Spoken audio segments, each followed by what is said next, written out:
Karma to Christ ministries आपका स्वागत करती है। आइए हम परमेश्वर के वचन पर चर्चा करें।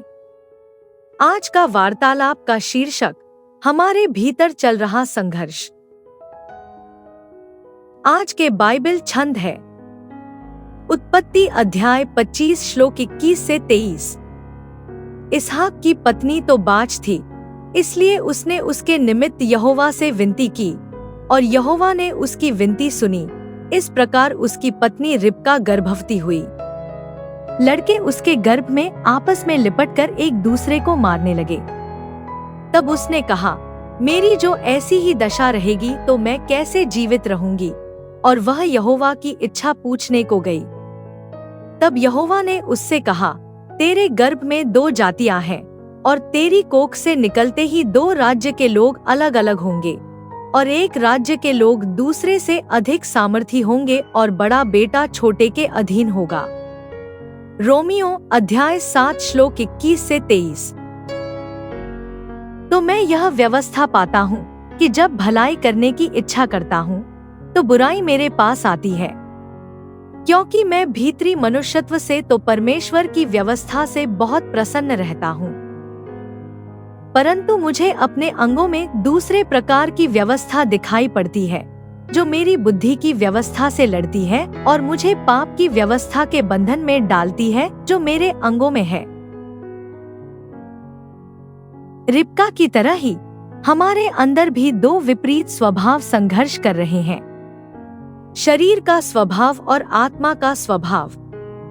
यह पूरी तरह से आप पर निर्भर करता है कि आपके निर्णयों, इच्छाओं और जीवन में परिणाम पर कौन हावी होगा, एक दूसरे की सेवा करेगा और उसके अधीन रहेगा। परमेश्वर ने हमें इस संघर्ष में असहाय नहीं छोड़ा है, लेकिन उसका वचन पाप के प्रलोभन पर विजय होने के लिए चेतावनियों और रणनीतियों से भरा है। यह सही समय है कि हम अपने परमेश्वर प्रदत्त अधिकार को लेना शुरू करें और पवित्रता में चलें और वही करें जो सही है।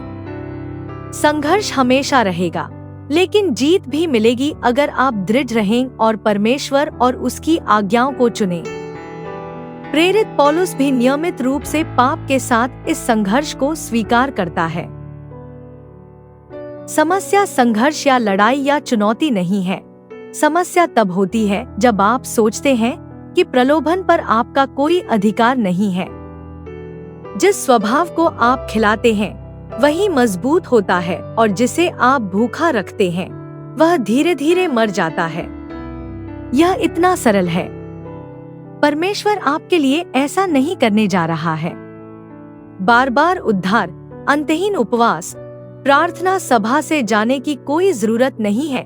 प्रार्थना सभा आदि हर बार ईश्वर को चुनने से अंततः आपको शरीर की प्रकृति याद भी नहीं रहेगी और आप केवल आत्मा की चीजों की इच्छा करेंगे। कभी भी अविश्वासियों की तरह मत कहो, अच्छा मैं तो केवल मनुष्य हूँ। केवल मनुष्य? हाँ, मनुष्य, लेकिन जानवर नहीं। आप ईश्वर की परिपूर्ण रचना हैं, जो उनकी अपनी छवि और समानता में बनी है, प्यार की गई है और सशक्त है। केवल वे लोग जो मसीह के साथ एक होने का अर्थ नहीं समझते हैं, अपनी शारीरिक इच्छाओं से पराजित होकर घूमते हैं। यदि आपने यीशु मसीह के सामने आत्मसमर्पण नहीं किया है, तो आप अभी भी शरीर की गुलामी में हैं। ईश्वर के बच्चे, अब समय आ गया है कि आप अपने लिए खेद महसूस करना बंद करें और शरीर की इच्छाओं के आगे झुकना बंद करें। अपने भीतर यीशु की आत्मा को पकड़े और अपनी बुलाहट पर वापस आए। आइए हम प्रार्थना करें। स्वर्गीय पिता, आप गरीबों के दाहिने हाथ पर खड़े हैं ताकि उन्हें उन लोगों से बचा सके जो उनकी निंदा करते हैं। आप वह हैं जो जरूरतमंदों को धूल से उठाते हैं। आप गरीबों को अपने लोगों की राजकुमारी के साथ बैठाते हैं। धन्यवाद कि हमें शरीर की इच्छाओं पर विजय पाने के लिए हर वह चीज दी गई है जिसकी हमें जरूरत है। हमें पाप, प्रलोभन, शैतान और उसकी किसी भी योजना पर अधिकार देने के लिए धन्यवाद। हमें अपने शरीर के आगे झुकने और अपनी गलतियों के लिए अपनी स्थिति, दूसरों और आपको दोषी ठहराने के लिए माफ करें।